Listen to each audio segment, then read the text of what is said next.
Mais oui, bonjour, vous êtes l'artiste qui avait été choisi, ivoirien bien sûr.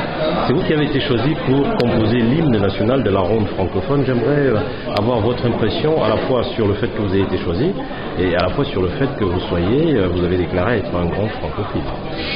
Écoutez, pour l'Ivoirien que je suis, c'est un grand honneur. Je le disais tout à l'heure, mon pays n'est pas un exemple sur le plan politique aujourd'hui.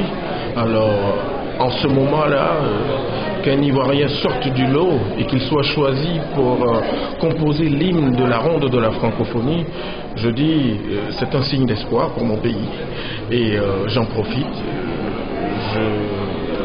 Je me battrai pour que cette idée qui a été initiée par toute l'organisation ait une longue portée et qu'à travers tout le continent, tous les enfants puissent s'inspirer de cette hymne-là pour l'Afrique de demain. Le fait d'avoir fait ça avec les enfants, était-ce une envie ou alors une demande expresse? C'est à la fois une demande parce que l'action menée par la ronde de la francophonie, est menée dans le sens des enfants, est menée pour les enfants. Donc déjà c'était voulu et je dis c'est symbolique. Je rajouterai que c'est symbolique d'autant plus que nous les adultes nous avons raté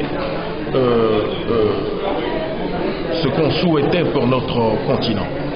Et donc si on veut voir notre continent sortir de cette léthargie, si je peux appeler ça comme ça, si on veut voir notre continent ressurgir avec de nouvelles ambitions, il faut qu'on éduque maintenant nos enfants.